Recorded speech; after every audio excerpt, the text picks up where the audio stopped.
If you're planning on designing or redesigning a business plan, you will definitely come across corporate social responsibility. Corporate social responsibility could be summarized like this. The more a company thinks about how its decisions could benefit society as a whole, the more likely it is for this company to create long-term value. How exactly this value is generated has been a topic of discussion for decades. In this presentation, we zoom in on this topic and provide you with some clear insight and useful tips and tricks. Since World War II, there has been an ongoing debate about what should be the ultimate goal of a company. Initially, people only focused on making profit. Society, they claimed, would be best served if all competing companies would strive for maximal profit. This means that the ultimate interest group of a company is the group who obtains the actual profit, namely the owner of the company or its investors. Meet Jack, the local baker in town. Jack wants to make as much profit from his bakery as possible. Now, in order to do so, he needs to increase his current market share. If he wants to attract as many customers as possible, the bread he is selling needs to be better than that of the other bakers in town. By baking the best bread, Baker Jack creates social value. He provides all people in town with the tastiest bread, while simultaneously making commercial gain. Easy, right? Things changed in the 70s.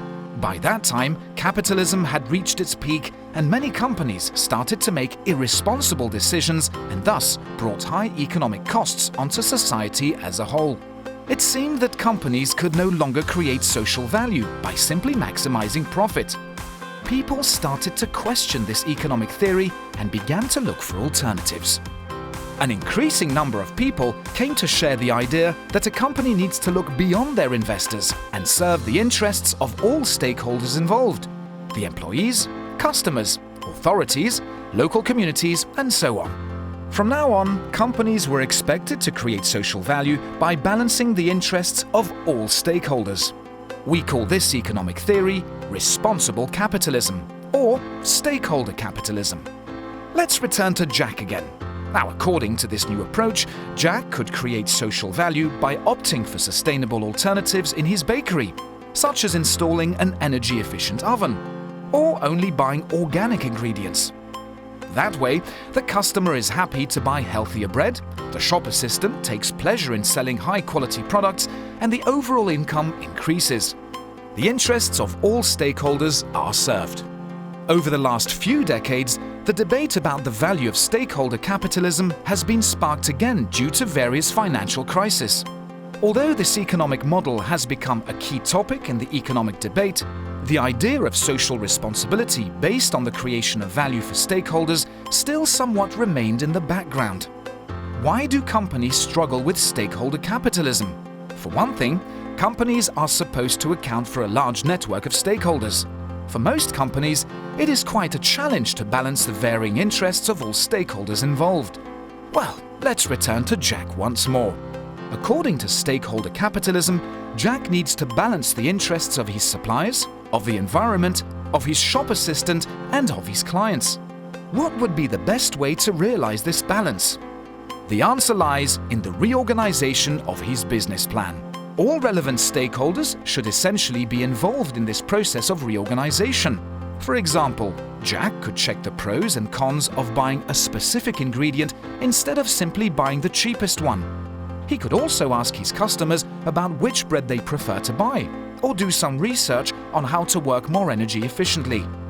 Every time important decisions need to be made, Jack should consult the relevant stakeholders to hear about their opinions. That may sound easy, but all these conversations take up a lot of time.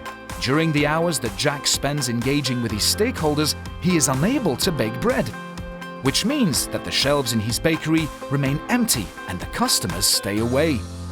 In other words, it's important as a company to consult your stakeholders only within the realization that the frequency and intensity of these engagements is directly proportional with an increase in costs.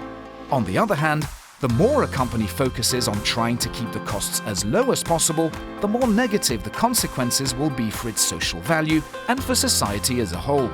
An even balance between both aspects is therefore essential.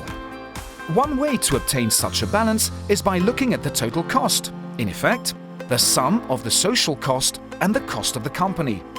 The point where this total cost is at its lowest is the point where an equal balance exists between stakeholder involvement on the one hand and the expenditure of time and energy on the other.